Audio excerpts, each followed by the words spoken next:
यो चाहिँ बिरयानीको चिकन यस्तो हुँदैछ है। आगोमा बनाउँदैछ, आमाले बनाउनु हुँदैछ। यहाँ चाहिँ प्याजको चाहिँ दुई कलर कसरी भयो भने चाहिँ आमाले चाहिँ प्याज फ्राई गर्नु हुँदै थियो। ठिकै ग्यास आयो हो, छोडेर जाँदाखेरि चाहिँ यस्तो कलर भयो घिउ। बिरयानी चाहिँ बनिन्छ यो डेक्चीमा हाम्रो। यस्तो बनिन्छ राइस बोइल भइसकेको छ। राइता रेडी भइसकेको छ भनिसकेँ। यहाँ छ बिरयानी। उगारौँ आमा?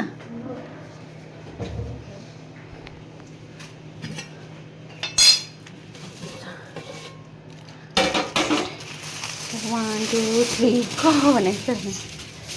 यो चाहिँ हाम्रो बिरयानी रेडी भएछ। हाम्रो चाहिँ बिरयानी यस्तो छ। Today special yummy yummy biryani. हाम्रो बिरयानी चिकन बिरयानी र राइता भात खानु।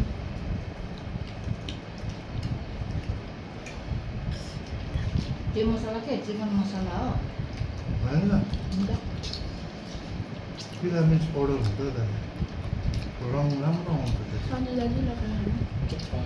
सेम केसर जस्तै हुन्छ। होइन त्यहाँ भएको केसरको डब्बा त्यो थियो कि त्यो केसर त पुरानो भएर बिग्रियो क्या। झन् अलिकति दुध लगाएर त्यो राखेको कस्तो गुलाबी कलर आएको थियो कि फेरि अर्कै खानाको कलर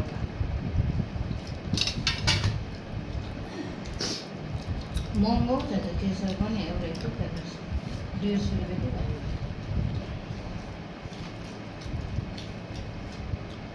सन्डे नाइटहरू पनि लगाइदिनु नि खाना। बुफे सिस्टम हो। ए लगाएर खाने तरम नमाने।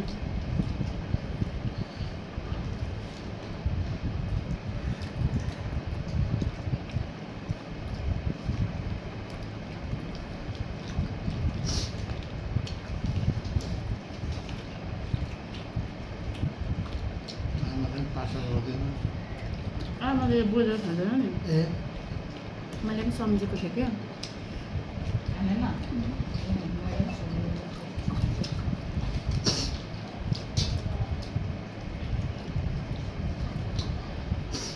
राम्रो मसला भेट्नु पाएन नि। अनि भोलि श्यामालाई चाहिँ एकदिन मटन खुवाइदिनुपर्छ। ए राजीले उयो भन्दै थियो भोलि मटन ल्याउँछ बिरयानी बनाउने। त्यसमा पनि आउनु पऱ्यो भने आउनु नि भोलि बिरयानी बनाउने त्यसको मटन आएको 1 सालदेखि मटन आएको पहिल्यैदेखि हो। ईद त्योभन्दा अगाडिको ईदमा पनि खुलाउँछ भन्छ नि। अस्ति बकरिदमा पनि खुलाउँछ भन्दै थियो नि। 1 साल चाहिँ खुलायो तर हामीलाई उयसमा त्यो पनि मैले खामरिङमा पढाउँछ। 1 किलो मासु ल्याइदियो नि कति 1000 रुपियाँ थियो। ए पछि दिएर पो दादा खाना लगाएको म भाइ होइन छ त अझै छ। मैले यति मात्रै लिएको। त्यही त हातहरू हुन्छ नि। खान्न खाइसकिहाल्छ अरे।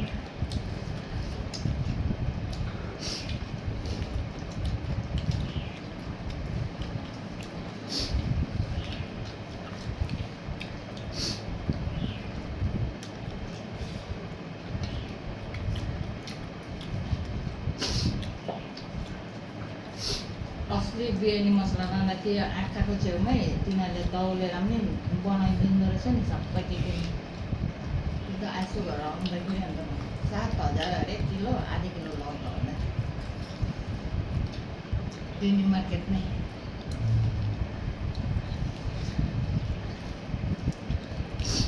प्रतिदिनको त्यो चाहिँ मिलाउँछ अरे।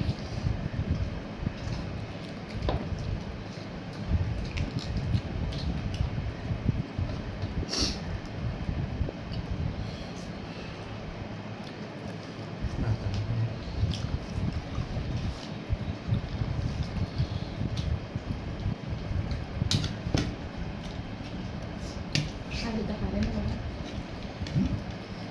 अलिकति बेसी खान्छ मासुमा हाल्नु पुरा मासु बेसी भएछ हौ। मासु मात्रै छ। त्यो त मैले भने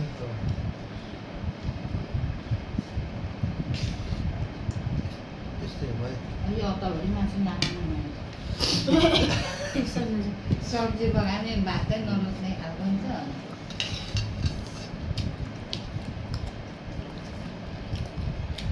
हुन्छ खानु न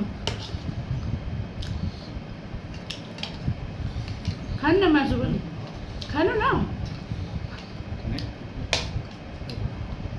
लेटु मालिक भा उसो भए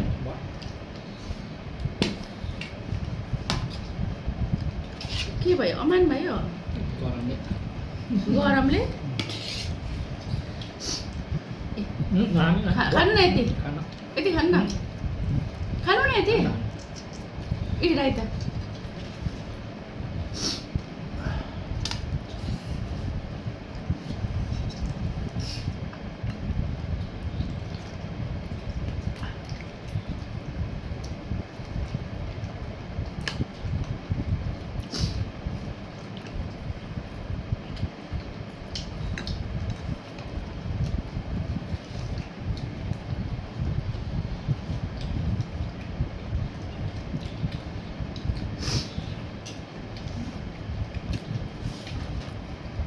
प्याज पकाउँदा पकाउँदा त्यति बेला ग्यास चलाएर प्याज पनि बढ्यो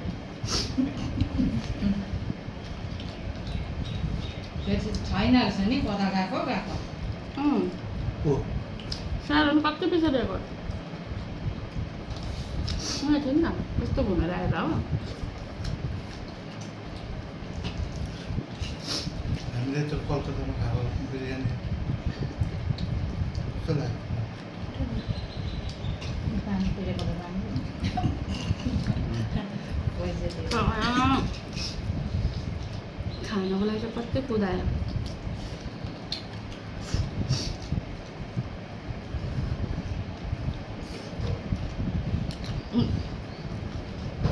त्यहाँ खाइ नसकेर बिगारिन्जेल खाएर पनि फेरि हिँडेको 5 मिनट भएको छैन इन्कम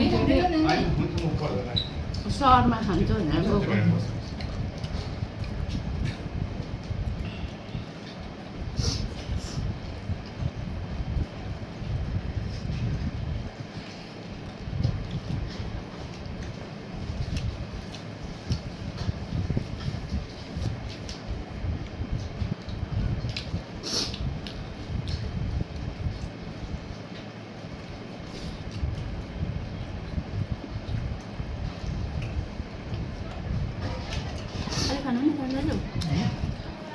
खाइबोक्नु फेरि अहिले अझै छ त के अरे इन्भर्टर बोक्नु पर्ने गाडीमा बाइकमा नि त्यसमा जान्दा घुम्दा त दुखेर कस्तो भयो अगाडि पनि पछाडि पनि यसो भने लोड हो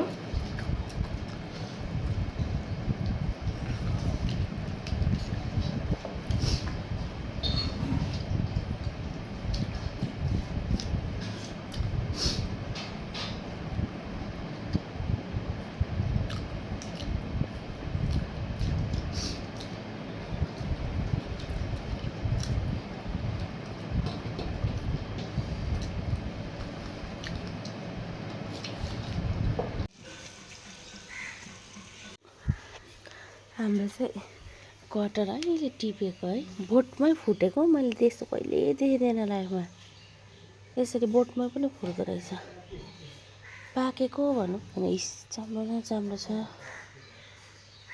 पुरै फुटेछ जस्तो